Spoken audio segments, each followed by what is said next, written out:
y en este espacio. Y pues bueno, como ya es tradición en este canal, vamos a pasar a presentar a los ponentes.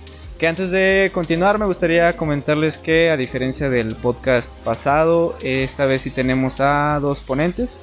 Que por un lado tenemos al maestro Carlos Ricardo Cuitláhuac Tapia Alvarado.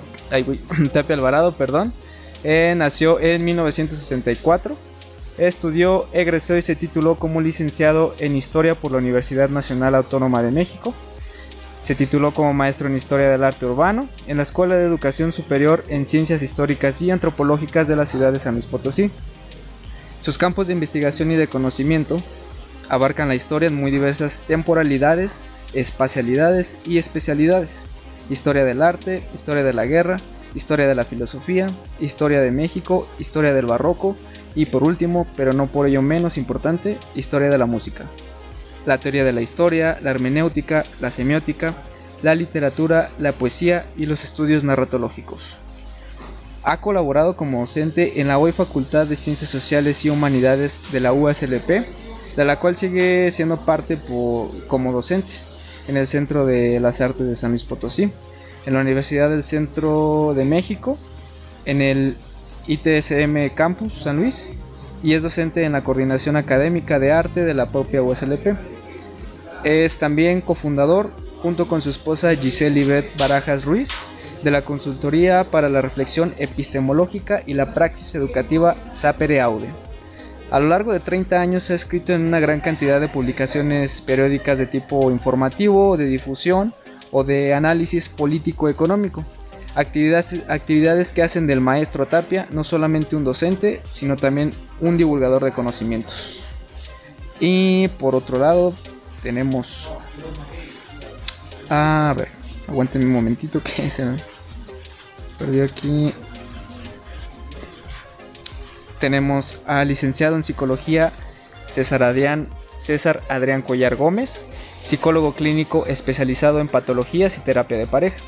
Con 8 años de experiencia, actualmente cuenta con su consultorio, lleva a cabo trabajo interdisciplinario con psiquiatras, imparte cursos propedéuticos a jóvenes para el ingreso a la universidad y dirige el taller psicoeducativo Tierra a la Vista, dirigido a personas con un diagnóstico psiquiátrico. Muy bien, aquí están las semblanzas, pero igualmente, como mencionaba, como ya es tradición en este canal, me gustaría que se presentaran también personalmente, por si tienen algún otro proyecto que quisieran darle difusión, algún otro proyecto que hayan terminado, no sé si gusten agregar algo más. ¿No? Tú sobre la asociación. Así es. Bueno, aquí la locación en la que estamos es la asociación, se llama CUSAME, Colectivo Unido por la Salud Mental. Es un colectivo que se abrió con el propósito de poder ayudar a personas o familiares de personas con un diagnóstico psiquiátrico. En este lugar se imparten lo que son algunos talleres, lo que sería taller de mosaico, lo que son talleres de horticultura, lo que es el taller que ya se mencionó, el taller de Tierra a la Vista para los pacientes psiquiátricos. Próximamente se abrirá un taller, lo que es para los familiares que tienen a su cuidado un paciente con algún trastorno, con un trastorno mental. Y bueno, este espacio está disponible también para dar lo que son algunas conferencias, y se hace la invitación a profesionistas a que den alguna plática relacionada con algún tema que vaya orientado a la salud mental. Las conferencias son los viernes últimos de cada mes. Y bueno, el colectivo ya está por cumplir próximamente 2 años. Espero que pues aquí en el lugar donde se comparta el podcast también tengan la oportunidad de ver las imágenes del lugar, que pues es un lugar muy, muy agradable. Bueno, muy bien, pues muchas gracias. También ahí quería comentarles si se llega a escuchar algo de ruido de fondo. Bueno, esperemos que no sea mucho, yo creo que no, porque tenemos ahí un poco de ayuda con el micrófono, pero hay una disculpa por eso. Tenemos también aquí a los integrantes de Mictlán, quienes también a su vez son integrantes del proyecto La Duda, Café Filosófico. Hugo Hernández y Eduardo. ¿Gustan presentarse? ¿No? Pues supongo que ya me conocen. Saludos.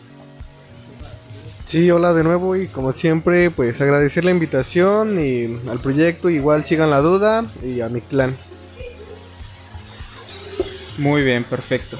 Pues bueno, el tema del día de hoy es respecto a un término que yo nunca había escuchado hasta que vi un video,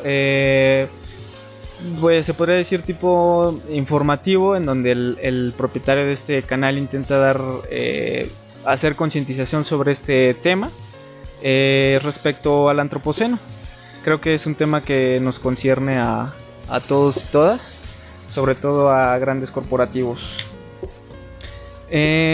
Para comenzar el tema del día de hoy, me gustaría preguntarle al profesor Carlos Tapia, en base a su conocimiento, su experiencia como divulgador, incluso lo que piensa usted personalmente, ¿qué es para usted el antropoceno? Bien, el antropoceno es un concepto novedoso que obviamente a partir del año 2000 comienza a gestarse. No me acuerdo quién es el investigador que lo propone, quien ganó un premio Nobel aparte. Y es un concepto bien interesante porque viene a darse en un momento en el cual efectivamente el presente está siendo criticado justamente pues porque vivimos en una crisis en el presente, ¿no? Y entonces, ¿por qué vivimos una crisis en el presente? Efectivamente porque se ve evidente lo que quiere hacer y lo que quiere significar este concepto, ¿no? Antropoceno viene a significar que a partir de un momento determinado el planeta comenzó a cambiar en sus condiciones físicas por la intervención de mano del hombre, ¿no? Por la intervención de mano del ser humano. Y entonces este concepto que viene a darse desde las ciencias sociales, sin lugar a dudas, ¿no? O desde las ciencias que están relacionadas con el desarrollo de la vida, vienen a disputar el concepto que viene constituido desde el mundo de la geología, que es el de Holoceno, ¿no? Yo soy un seguidor de ese viejo concepto, obviamente, porque el concepto dentro del mundo de la geología, que es el mundo dentro del mundo de las estructuras físicas del planeta, ¿sí? Hubo un cambio evidente después de la última glaciación. Y ese cambio evidente después de la última glaciación fue que se pasó de la última época geológica, que era el Pleistoceno, hacia el Holoceno, ¿sí? Pero al mismo tiempo, en los últimos desarrollos del Pleistoceno, ¿no? Geológicamente hablando, se viene a desarrollar el ser humano, el Homo sapiens primitivo finalmente, pero el Homo sapiens tal como lo somos nosotros. Y ese inicio, el surgimiento, ¿no? Como especie del Homo sapiens ocurre en las etapas finales del Pleistoceno como época geológica. Ahora, como época como época en lo que se refiere al desarrollo de la cultura humana, la antropología física y la antropología habían desarrollado los viejos conceptos de paleolítico y neolítico, ¿no? Y a partir efectivamente de las consideraciones sobre todo marxistas en el campo de la ciencia arqueológica, a partir de Vere Gordon Childe y todo esto, viene a desarrollarse un concepto que culturalmente viene a hablar de ese momento transitorio que hay entre el paleolítico y el neolítico, que es el mesolítico, ¿sí? Sin embargo, este nuevo concepto que de antropoceno viene precisamente a disputarle la primacía conceptual a un concepto que se desarrolla dentro del campo de la antropología, como puede ser paleolítico y neolítico y mesolítico, y por el otro lado viene a poner en jaque un concepto que es del mundo de la geología, que es el de Pleistoceno-Holoceno. Esto está bien interesante porque... Este último sí. Holoceno es el último y actual, ¿no? El Holoceno es el último y actual, es correcto, ¿no? Es en el que estamos viviendo. Y entonces, sin embargo, justamente, y yo estoy completamente de acuerdo, a partir de ese viejo principio que el viejo papá Carlitos Marx, ¿no? encontró, en el cual el primer principio básico para entender al ser humano es de que el ser humano tiene que modificar la naturaleza socialmente para poder satisfacer sus necesidades, ¿no? No hay de otra. Y entonces en el momento mismo en el que el ser humano social comienza a modificar la naturaleza, lo comienza a hacer sin posibilidad de retorno. Entonces no hay sin posibilidad de retorno a las condiciones anteriores, de las cuales surge ¿qué? Surge la cultura prácticamente, ¿no? Y entonces nosotros vivimos en el mundo de la cultura, que es un mundo completamente irreversible y que no tiene nada que ver con el mundo natural, sino como materia prima, ¿sí? Pero nosotros vivimos en el mundo cultural, ¿no? Vivimos completamente dentro del mundo cultural. ¿Qué pasa si a nuestro mundo cultural se le colapsa? Es decir, ¿qué pasa si nos cortan el agua, la luz, ¿no? El gas en nuestras casitas? Pues llegamos a estar en crisis, ¿no? Justamente. Bueno, ¿por qué se da esta situación? Bueno, se da precisamente porque el ser humano obviamente depende tanto de la naturaleza, pero al mismo tiempo esta dependencia ha generado una relación asimétrica entre el ser humano productivo y la propia naturaleza. ¿Por qué asimétrica? Porque si antes la naturaleza tenía capacidad de resiliencia, que es un concepto que se viene gestando desde el mundo de la geología, ¿no? Desde el mundo de los ecosistemas, la resiliencia es la capacidad precisamente de que el planeta tiene para poder reconfigurarse a partir de la intervención de la mano del ser humano, ¿sí? O sea, de regenerarse. Exactamente. Sin embargo, ya hay un momento en el cual la naturaleza no puede tener resiliencia, porque la influencia que ha desarrollado el ser humano es completamente irreversible, ¿no? Entonces a mí me encanta el concepto, porque estamos justamente en la paleta de discusión. Karl Popper desarrolla este concepto que a mí me encanta, que es el falsar una teoría, ¿no? Y entonces, ¿en qué consiste? Consiste precisamente en falsar el concepto de Holoceno, aplicando ahora una nueva comprensión de la realidad geológica a partir de la influencia que el ser humano ha causado, ¿no? Entonces, más que entender si están en la razón o si no están en la razón, más bien estamos precisamente en la palestra en la cual estamos observando la discusión teórica, que es necesaria, porque si entendemos que entonces vivimos en el antropoceno, podremos entender que en estos últimos 10 años que nos quedan posiblemente de esperanza podamos detener el calentamiento global, la destrucción, pero resulta que en el presente vivimos una guerra que aparte, ¿no?, está a punto a 4 meses de comenzada, que está a punto de recalentar la economía europea, porque han cortado los rusos paulatinamente el gas y el petróleo. Y entonces eso también tiene obviamente consecuencias en el planeta y en todo el planeta y en nuestra vida cotidiana. Entonces a eso se refiere el concepto antropoceno. Y yo creo que está en todo lo correcto, porque tiene el peso precisamente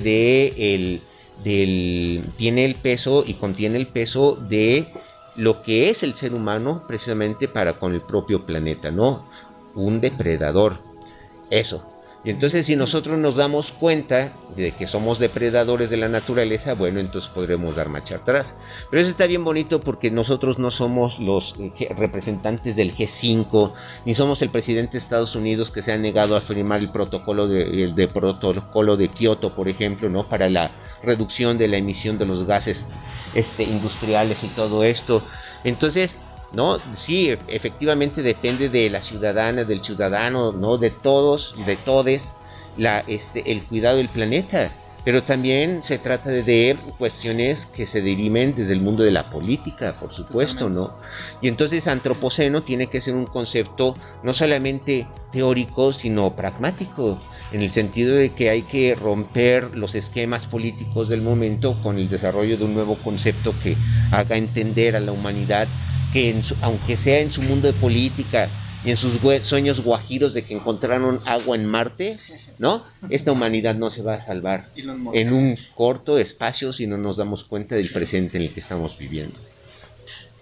Ok, me parece perfecto la forma de... Me parece muy, muy interesante la forma de salud. Bueno, estamos aquí bebiendo un poquillo, brindando por el antropoceno. Por tratar de resolver esto. Salud, Lalo. Me pareció muy interesante. Me gustaría comenzar a relacionarlo con otros temas que por ahí estuve leyendo como por apartado. Precisamente para tratar de ver si hay relación o no. Personalmente considero que hay mucha relación. Que es, creo que usted lo mencionó de forma indirecta, que es el capitalismo, ¿no? capitalismo, el necrocapitalismo, todas estas cuestiones me gustaría comenzar a relacionarlas con el antropoceno, por qué están relacionadas con el antropoceno y qué solución podemos darle, ¿no? Pero antes de continuar con esto, por ahí fuera de micrófono platicaba con Adrián acerca de justamente este término que es antropoceno. Comentabas algo de... Ay, bueno, ¿podrías repetir lo que comentabas para empezar también a contrastar ideas y todo esto? Ok. Bueno, dentro de lo que se establece de este término, Whitney Jane Austin, especialista, geóloga y pues ahora sí especialista en estratigrafía, ella establece que, bueno, este término es más una propuesta, se consideraría más un poquito más una propuesta que un hecho de facto, porque no cubre, digamos, los tres, algunos de los elementos para que ya se considere una época geológica como tal, que son si el impacto medioambiental, si lo cubre, que si el ser humano está teniendo un impacto ecológico, pero todavía no ha pasado el suficiente tiempo como para que es el otro criterio, que para que sea considerado, de que no ha pasado el suficiente tiempo como para que ya haya dejado una huella, digamos, geológica, para que ya se marque como una diferencia de era, una diferencia de época. Y la otra es de que, bueno, pues solamente sí hay una huella, pero no es en el 100% de la Tierra, como en las demás épocas. Por ejemplo, pues como lo vemos ahorita en el Holoceno, ahorita ya se ve, porque pues después de las glaciaciones, pues ya cambia ahora sí que el 100% de la superficie terrestre. Entonces ahí sí hay una consideración. Pero, por ejemplo, los elementos que plantea, o sea, tampoco, o sea, no lo hago yo como para descartarlo, o sea, así como propuesta es buena, pero también hay que ver que, digamos, como por qué ahorita no se ha, digamos, oficializado. Las propuestas que vienen de fondo del antropoceno sí son, hay que considerarlas, porque sí en unas épocas, en unos años, en unos siglos, tal vez sí se quede más, ahora sí que más demarcada la superficie de la Tierra o más alterada, como para que ya se considere una era o una época de facto. Entonces, y las propuestas que vienen de fondo, que las que, digamos, he escuchado, he leído que no se han puesto de acuerdo de que el antropoceno, pues, desde dónde hay que considerarlo, si desde que comenzó la afectación, digamos, de la superficie por la agricultura, por la ganadería, desde el que el ser humano tiene la tierra, que es como desde que se empezaron esas prácticas ya más fuertes, que son como pues, desde hace 7000 años. O por ejemplo que en Europa ya hay por ejemplo, pues por las extracciones de carbones y de minerales, pues ya la huella está incluso desde hace 900 años. Y por ejemplo hay quienes dicen, no, pues hay que considerar más como desde el punto de vista de la revolución industrial. Y hay quienes son más, digamos, un poquito más modernos o contemporáneos a plantear, digamos, el inicio del antropoceno desde... pues ahora sí que desde las detonaciones de las bombas atómicas, por la huella radiactiva que se va dejando en la superficie de la Tierra, que sí ha afectado, pero también todavía no ha cubierto un 100%. Ese sería, digamos, ese punto para lo que no se ha oficializado, pero es una realidad. Sí, las cuestiones capitalistas, las cuestiones, digamos, antropológicas y psicológicas, digamos, que van de la mano y que se plantean con la falta de cuidado pues, digamos, del ecosistema. Eso sí es una realidad, o sea, no hay que dejarlo de lado, no hay que desmeritarlo. Ok, sí, bueno, de hecho el término antropoceno viene siendo más una sugerencia, ¿no? Como lo dice Adrián, igualmente yo leí, encontré que no es algo, pues sí, oficializado, es que no sé, porque esto de oficializado yo lo entiendo de dos formas. Y una es de que, ¿cómo decirlo? Realmente, o sea, es oficial que lo estamos viviendo. O sea, obviamente estamos viviendo esta época. Pero en términos, no sé cómo llamarlos, y académicos, pues sí, aún no ha sido oficializado este término. ¿Cómo? ¿Lingüísticos? Sí, o sea, como oficializarlo como término, ¿no? O sea, no está deshecho, ¿no? Simplemente es una sugerencia, una propuesta que se hace para justamente describir las consecuencias de las actividades humanas, pero de las actividades humanas que han tenido grandes repercusiones en lo que es pues la naturaleza, ¿no? El planeta Tierra. Como por ejemplo a partir justamente de la revolución industrial. Porque podríamos irnos también hasta la agricultura, pero no la agricultura creo no tuvo el suficiente impacto como lo tuvo la revolución industrial. Adelante. Con las intervenciones que hemos tenido hasta ahora, me surge una pregunta y me gustaría como adentrar un poquito en eso. Creo que también valdría la pena. Hay dos momentos muy importantes que mencionaron. El primero fue algo que mencionó el maestro Tapia sobre modificación de la naturaleza en los conceptos de Marx. En específico ese me gustó, y había otro que mencionó Adrián, en donde mencionaba como muchas de las consecuencias que trae a la fecha, lo podría decir como muchas situaciones que han ocasionado, entre comillas, el Holoceno, o la manera en que el planeta está resintiendo ahora muchas de las consecuencias históricas que se han vivido, ¿no? Entonces, a mí me gustaría preguntar, ¿cuáles creen que podrían ser los fenómenos culturales que ahorita se pueden manifestar en relación a un antropoceno? Y por ejemplo, voy a mencionar cuando fueron las bombas de Hiroshima, Nagasaki, incluso la primera... y las guerras, ¿no? Primera y Segunda Guerra. Me imagino todos los movimientos migratorios que pudieron existir y la manera en que se pudieron haber acrecentado las clases sociales a raíz de ahí, y la manera en que, por ejemplo, pienso, ¿no? En Estados Unidos, ¿no? Como el país multicultural, ¿no? El cosmopolita, ¿no? Y la manera en que fue incidiendo todas estas cuestiones. Ahora con los fenómenos que existen, por ejemplo, la falta de agua que es muy sonada ahorita, ¿no? En Monterrey, en el norte, me imagino como esta cuestión de que se acrecentan las clases sociales, ¿no? De quiénes son las personas que les hacen falta agua y quiénes son las personas que no están viviendo esta situación a pesar de estar viviendo justamente en la misma sociedad. Esas son como las dos preguntas, la pregunta y algunos dos ejemplos que puse como para entrar en tema, ¿no? Como cuáles algunos otros movimientos culturales, se me ocurre alguno como el especismo, la comunidad LGBTQI+, ¿no? Cómo lo pueden repercutir incluso, pues sí, como el sector público, sector educativo, etcétera. No sé. ¿Qué iba a agregar? Bien, en primer lugar, en torno a la oficialización o no de los conceptos entre la ciencia, eso no se da jamás, ¿no? Porque los únicos que oficializan son los estados y más los fascistas. Lo que ocurre en la ciencia es de que en la ciencia se van convencionalizando conforme los conceptos, ¿no? Van entrando en plataformas teóricas en donde efectivamente van respondiendo a determinados fenómenos, ¿no?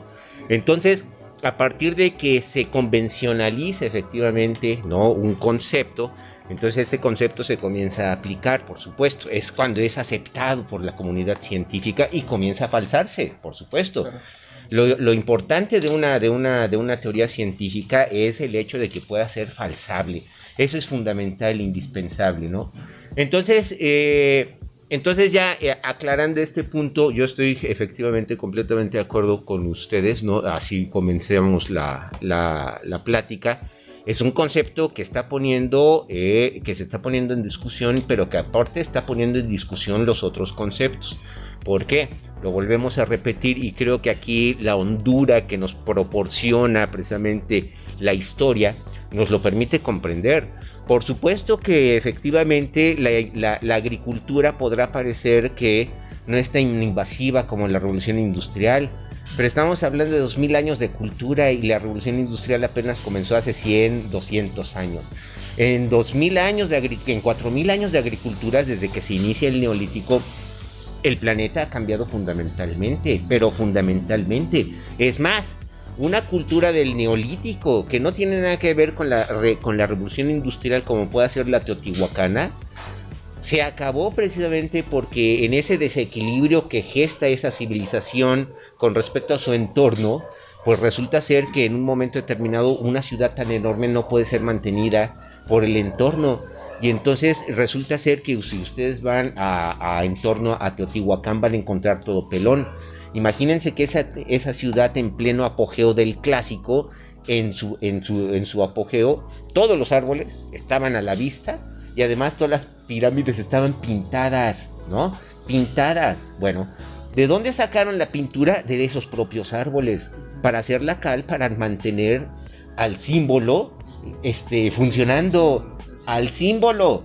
Entonces, ¿qué es lo que hacen? Modifican todas las condiciones materiales a partir del símbolo. Y entonces eso hace tronar a una ciudad del Neolítico sin participación de la revolución industrial, ¿sí? Con la participación de la agricultura, y se acabó. El ser humano siempre ha tendido a medrar la naturaleza, y por eso ha migrado, y por eso se ha visto metido en todos los rincones del planeta. ¿Por qué? Porque siempre quiere más. Y porque además los que ocupan un lugar del espacio ya tienen asegurados sus servicios, no van a dejar que otros lleguen. Y los van a repartir con economía, justamente. Y entonces resulta ser que, porque el ser humano se reproduce rápido, resulta ser que las necesidades comienzan a crecer conforme los colectivos comienzan a crecer sobre los mismos recursos naturales. ¿Y qué pasa? Que comienzan a migrar, ¿no? Pero estamos en el momento del presente en el que ya no existen las migraciones salvo por guerra. Pero antes la humanidad migraba, se la pasaba migrando. Pues ¿cómo se ocupó todo el planeta desde 10.000 años? Migrando, todo el mundo viajaba. Las grandes guerras que hacían los mongoles era porque viajaban. Pero llegamos al momento en el que se ralentiza el desarrollo de la humanidad y nos encerramos en estas cajitas. Bueno, pues hubo hasta... Hubo un... no sé, la verdad, cómo se le llama esta catalogación de las etapas del Homo. Hubo una en específico, ¿no? Que no recuerdo cómo se le llamaba, Homo, y otra palabra que era justamente para referirse a que siempre estaban viajando. Pero no recuerdo usted. No, de esa genealogía de los homínidos. No. Ajá. Era... ¿No es la evolución del Homo sapiens, Homo erectus, Homo habilis y así? Del Homo habilis, desde el Homo habilis, que es el primer homínido reconocido como tal, ¿no? Salido de los Australopithecus, comenzó a migrar, ¿no? Fue el primero que comenzó a migrar saliendo de África conocida y ocupando el Medio Oriente. Y después llegaron el Homo erectus. Nómadas. No, Exacto. Pero entonces creo que es otra cosa, ¿no? Sí, el estadio nómada es un estado cultural, exacto, pero todos eran nómadas. En esas épocas del Paleolítico, todos eran nómadas. A ver, voy a agarrar tantito. Adrián. Perdón. Con respecto, contestando un poquito, comentando sobre la pregunta que habían hecho acá sobre los movimientos culturales. Y sí, reconozco, sí, no era la palabra ahorita que iba a usar, no era la oficialización, sino era más pues, del convencionalizar, ¿no? El término. Es lo que faltaba. Pero acá, respondiendo a esta pregunta sobre los movimientos culturales que digamos que han impactado, pues no nos vayamos muy lejos. Acabamos de pasar algo que se ha repetido siglo tras siglo, como lo que es una epidemia. Entonces no nos vayamos muy lejos y se ve, digamos, el impacto de una epidemia con respecto a la cuestión, digamos, al avance tanto tecnológico como al retraso, como a la modificación de actividades. Y por ejemplo, bien sencillito, mucha gente decía, no, pues es que sí se nota un poquito que pues muchos animales se acercaron a las playas, o donde no había tantos digamos bancos de peces, empezaron a ver donde ya no se veían tanto, hasta que se creían que algunas especies ya empezaban a mermar. Pero no, porque ya no había la actividad marítima, por ejemplo. Pues porque ya no había tanta actividad marítima, pues bien sencillo, la actividad comercial había bajado bastante, o había descendido notablemente. ¿Cuántos, si ustedes checan en las noticias o checan, por ejemplo, aquí, incluso en reportes de aquí mismo de México, cuántos barcos no estaban varados, en las playas mexicanas o cerca de las costas, porque pues no se podían mover por las cuestiones de que, bueno, vamos a hacerles la revisión y hasta que no vean que no tengan el bicho, ¿saben qué? Pues no se mueven de aquí o no pueden desembarcar, ya sea también, por cuestiones, no nada más, los aspectos que transportaban personas, sino también las cuestiones comerciales, de producto. Ya ven que hasta se mencionó a mediados del año pasado y todavía a principios de este, desabastos, por ejemplo, de equipo tecnológico, pues no porque no existiera, sino porque no se podían trasladar. Muchas compañías grandes como pues no sé, LG, Samsung estaban batallando para conseguir microprocesadores, etcétera. Pues no es porque no se estén fabricando, es que pues quién los lleva hasta allá, ¿no? Pues sí, no era la posibilidad del movimiento. Entonces ahí empezamos también a darnos cuenta un poquito más de esta